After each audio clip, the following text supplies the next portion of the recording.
আমি মিমিকে কল করছি, মিমি আসুক, এসে তাকে পাওয়া যাবে না। মানে নেই মানে জয়িতা চলে গেছে।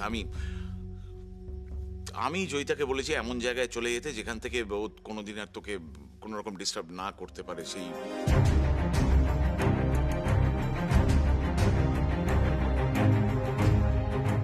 তার জন্য টাকা আমি অনেক টাকা দিয়েছি ওকে, যাতে তোকে আর বিরক্ত না করে।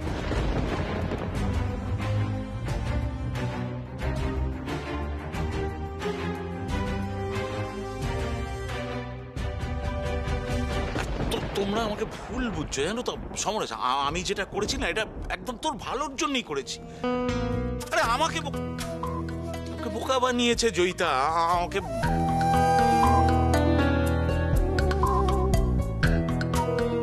টেস্ট রিপোর্টটা আমি কি করে বুঝবো? তুই বল, আমাকে এনে এই টেস্ট রিপোর্টটা দিয়ে বললো যে দেখো দেখো সমরেশ মোদক আমার সঙ্গে কিরকম আমাকে কিরকম এক্সপ্লয়েট করেছে, আমার ছেলের ভবিষ্যৎ একটু দাঁড় করিয়ে দাও। এই সেই জন্যই তো আমি কি করে জানবো যে এই রিপোর্টটা মিথ্যে?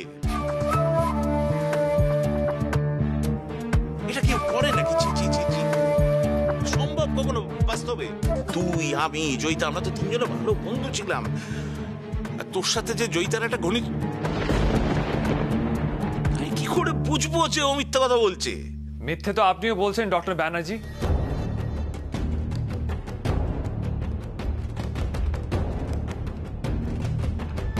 তার প্রমাণ আমি সঙ্গে নিয়ে এসেছি।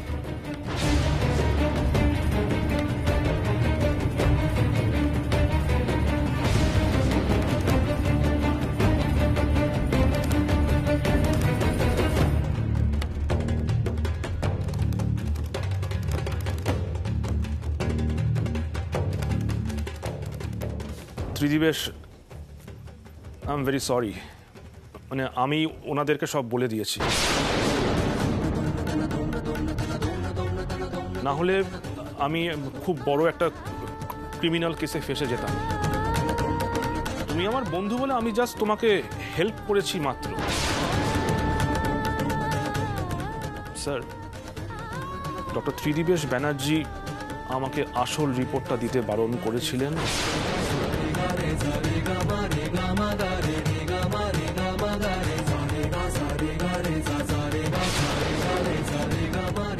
আর আমি মানে বন্ধুত্বের খাতিরে সেই কাজটা করেছিলাম মাত্র।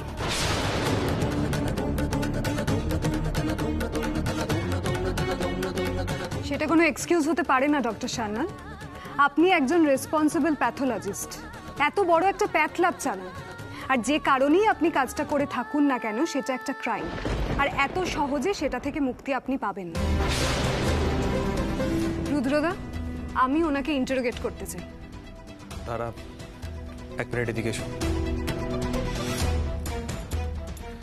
তারা ওনাকে থানায় নিয়ে যাও আর আমার ফেরা পর্যন্ত অপেক্ষা করো। দেখো, ওনাকে অ্যারেস্ট করলে কিন্তু ডক্টর ব্যানার্জিকে অ্যারেস্ট করতে হবে। আমাদের কাছে ওনাদের এগেনস্টে কোনো এফআইআর নেই, এটা মনে রেখো। ঠিক আছে, তুমি এই দিকটা সামলাও, আমি দেখছি। আপনি আমার সাথে চলুন, আপনার কিছু স্টেটমেন্ট রেকর্ড করতে হবে।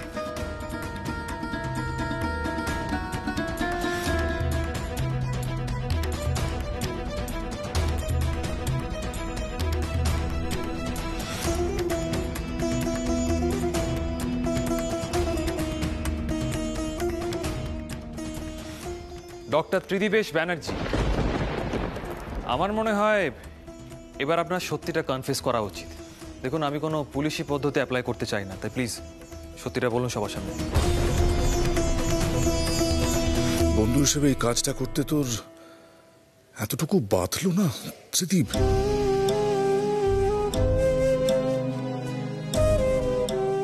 আমরা তো সেই ছোটবেলার বন্ধু। একটু একা কথা বলতে পারি আমরা সমরেশ? না ত্রিদীপ, আর নয়। যা বলার সবার সামনে বলবি তুই। ওই মিথ্যে ডিএনএ রিপোর্টটা তুই আমাকে আড়ালে দিসনি, সবার সামনে দিয়েছিলিস, আমার ছেলে মেয়েদের সামনে দিয়েছিলিস। এই আমার বৌমা মিঠাই, ও না থাকলে আমি প্রমাণও করতে পারতাম না যে আমি নির্দোষ। অথচ এই মিঠাইকে আমি দিনের পর দিন একসময় এতটা ভুল বুঝেছি, আর তোর ওই মিথ্যে ডিএনএ টেস্ট রিপোর্টের ভিত্তিতে আমার পরিবার আমাকে ভুল বুঝেছে। বাবার মুখ ছোট হয়েছে। ত্রিদীপ, কেন করলি এটা? তুই বল, কেন করলি? কারণ ছিল সমরেশ। চৈতা ব্ল্যাকমেল করছিল আমাকে। আমাকে একটা রেপুটেশন আছে তো আমার তো একটা ফ্যামিলি আছে, কম বয়সের একটা মিস, তার জন্য তো আমি সেগুলোকে খোয়া যেতে দিতে পারি না, তাই না?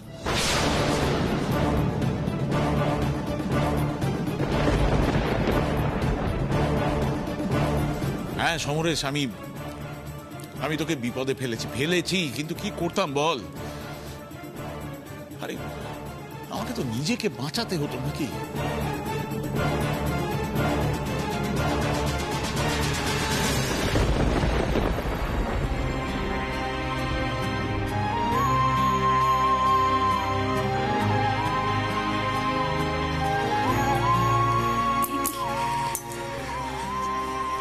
পর্দার মুখের দিকে তাকানো যাচ্ছে না দিদি।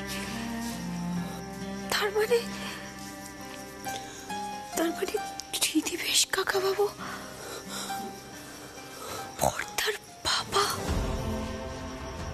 তাই তো মনে হচ্ছে মিঠাই। এত বড় একটা অপরাধ উনি করলেন কিভাবে? আঙ্কেল, আপনি যদি অনুমতি দেন তাহলে আমি ডক্টর ব্যানার্জিকে অ্যারেস্ট করতে পারি। আপনাকে শুধু একটা ফর্মাল কমপ্লেন্ট লজ করতে হবে। যদি সেটা করতে পারতাম রুদ্র। না, এ বাড়ির ট্রেডিশন এটা নয়।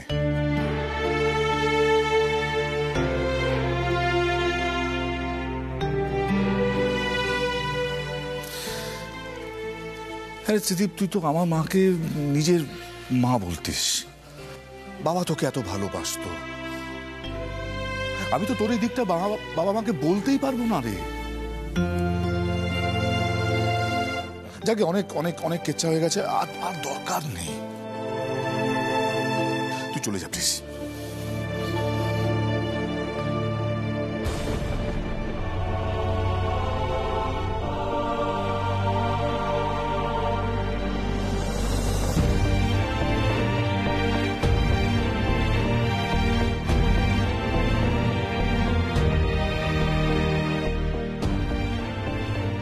চৈতা ব্ল্যাকমেল করছিল আমাকে একটা রেপুটেশন আছে তো আমার তো একটা ফ্যামিলি আছে, কম বয়সের একটা মিস, তার জন্য তো আমি সেগুলোকে খোয়া যেতে দিতে পারি না, তাই না?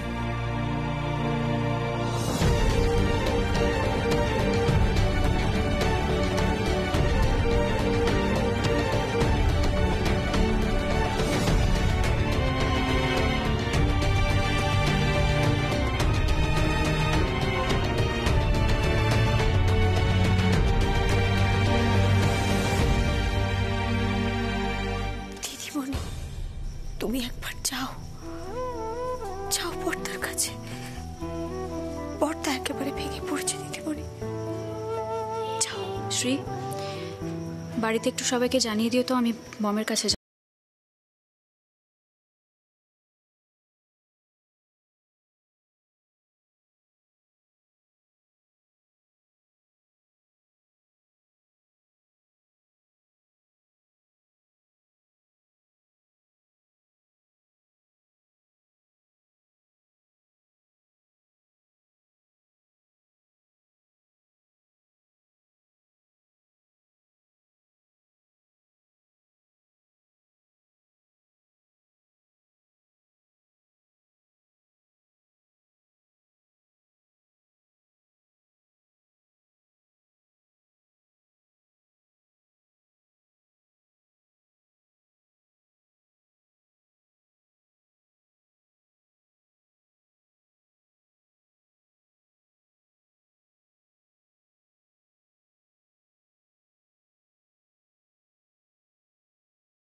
কোনো রকম নোংরা আমাদের গায়ে লাগতে পারে না। একদম ঠিক বলেছো রাজীব, একদম ঠিক। বর্দা কিন্তু খুব আঘাত পেয়েছে বর্জবাবু। না না, বর্দাকে সামলানো অত সহজ হবে না। একমাত্র দাদু ছাড়া বর্দাকে আর কেউ সামলাতে পারবে না, কেউ পারবে না।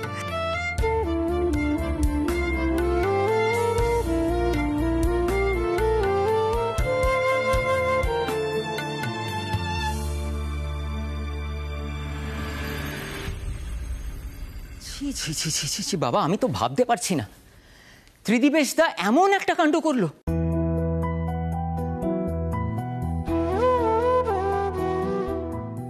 কি বিচ্ছিরি ব্যাপার বলতো।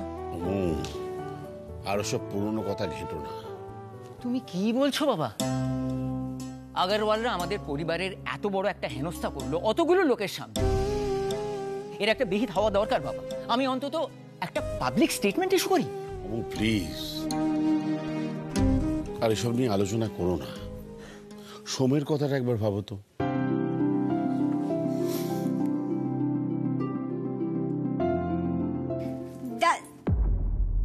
বর্দা, কি বর্দা, পুজোর দিনে সকাল সকাল তুমি শুটকের সাথে কোথায় বেরোচ্ছ বর্দা? দাদু, দাদু, বর্দা। সোম, কি ব্যাপার? কোথায় যাচ্ছ তুমি? আজ বাড়িতে সরস্বতী পুজো। দাদা,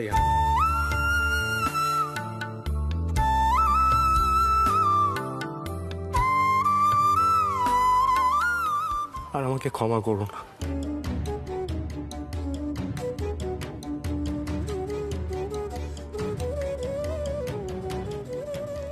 এ বাড়িতে কি করে থাকবো বলো তো?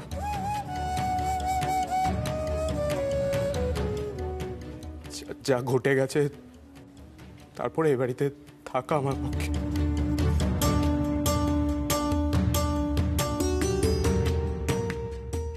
সোম,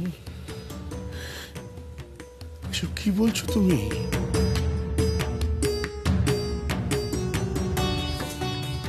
তোমার বাড়ি, তোমার পরিবার। দেখো সোম দাদা, সবার জীবন একরকম ভাবে চায় না, তাই বলে কেউ পরিবার ছেড়ে চলে যায়?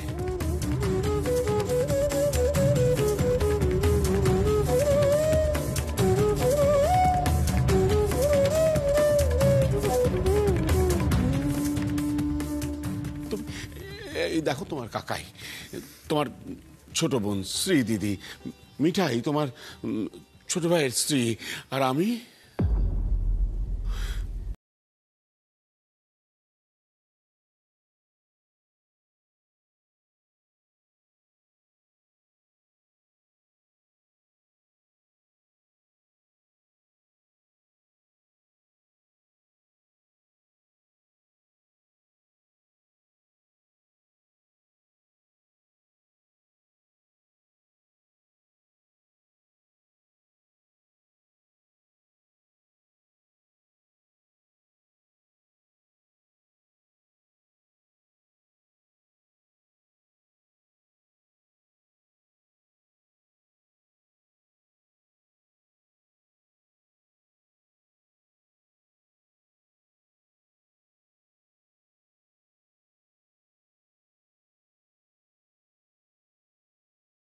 আর তুমি মোদক পরিবারের একজন, আগেও ছিলে, এখনো আছো। এসব কি সন্ধ্যা?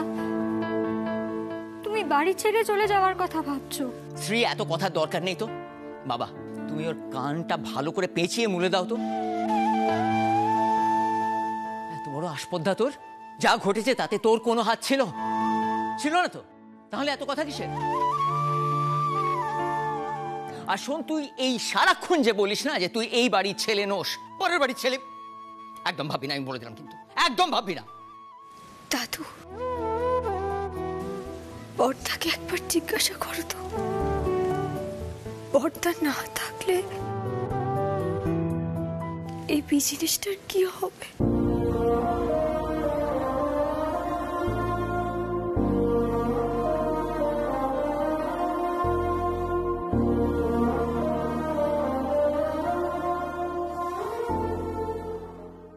কাকাই ঠিকই বলেছে জানো তো দাদাই।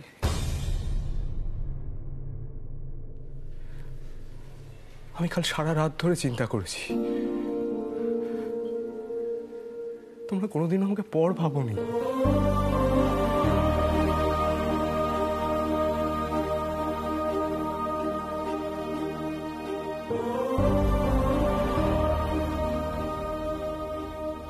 আমি দত্তক ছেলে বলে তোমরা কোনোদিন আমাকে দূরেও ঠেলে দাওনি।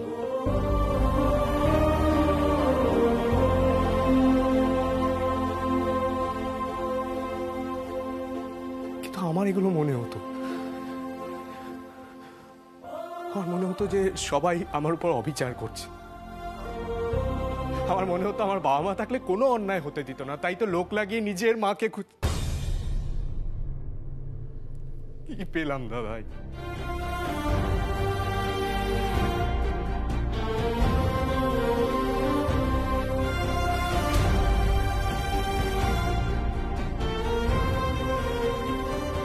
হ্যাঁ, আমি বড়বাবুকে খুব ঘেন্না করতাম,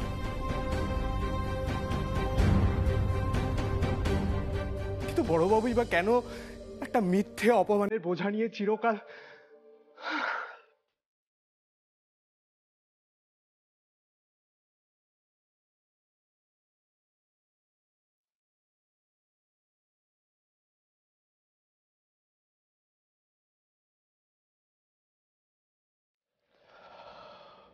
মামুনি সবটা ভুল বুঝেছিল,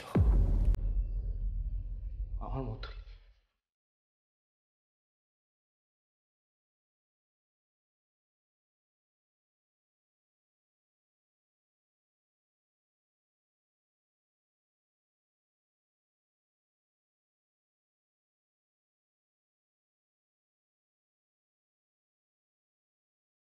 ব্যাস শোন,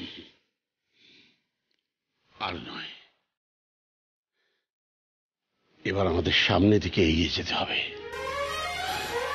তুমি আর এসব কথা নিয়ে ভেবো না সোম দাদা, আমরাও কেউ ভাববো না। কি তাই তো? হ্যাঁ, একদম ঠিক বলেছেন দাদাই। দাদাই, এই বাড়িতে এলে না সকলে এত ওই মিঠাই ভাষায় কি বলে, হ্যাপি।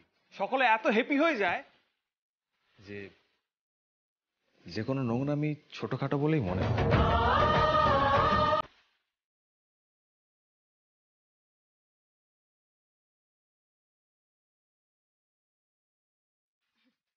রুদ্রদা, তুমি এটা একদম ঠিক বলেছ। অন্য কোনো ফ্যামিলি হলে কিছুতেই ডক্টর ব্যানার্জিকে এত তাড়াতাড়ি ক্ষমা করতে পারত না। মোদক ফ্যামিলি বলেই এটা সম্ভব হয়েছে। আর কি বলতো রুদ্রদা, আমিও এখানে এলে না একবারে হ্যাপি হয়ে যাই। ও সোমদা, তুমি এখনো মুখটা শুকনো করে কেন দাঁড়িয়ে আছো বলো তো?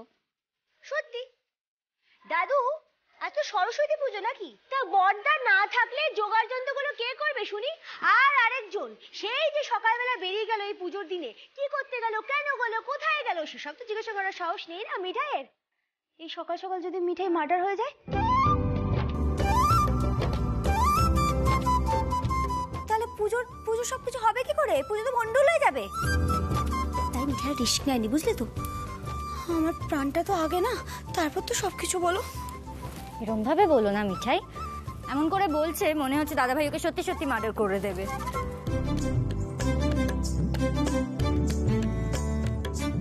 মিঠাই, আমার দাদাভাই তোমার জন্য কি না করতে পারে বলো? একদম এসব উল্টোপাল্টা কথা বলবে না আমার দাদাভাইয়ের নামে। দাদাই, ভাই সকাল সকাল বেরিয়ে গেছে যাতে আমার মুখোমুখি হতে না হয়।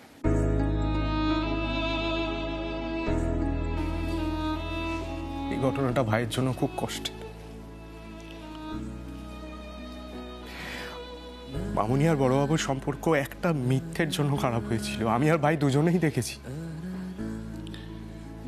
কিন্তু কি করে বুঝবো বলো তো দাদাই, আমার নিজের মা এত বড় একটা মিথ্যে কথা বলেছিল মামুনিকে।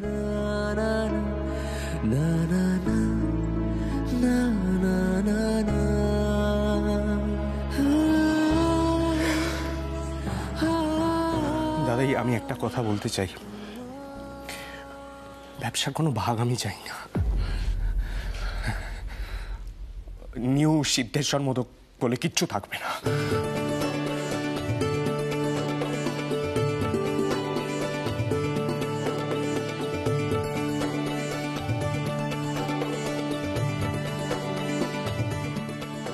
গোপাল, এতদিন আমরা ভেবেছি এই জিনিসটা আবার আগের মতো জোড়া লাগুক, আগের মতো। দাদু, দাদু, গোপাল আমাদের ইচ্ছে পূর্ণ করে দিয়েছে। দাদু,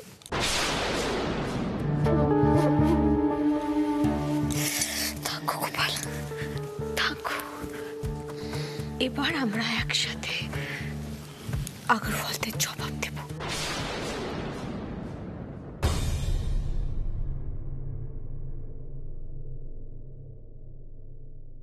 পারবো না বর্দা।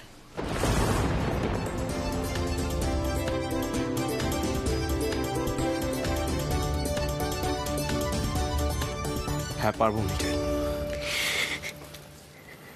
সিদ্ধেশ্বর মোদক কখনো হেরে যায়নি, যাবেও না। আমরা সবাই মিলে অমি আগরওয়ালের যোগ্য জবাব দেব।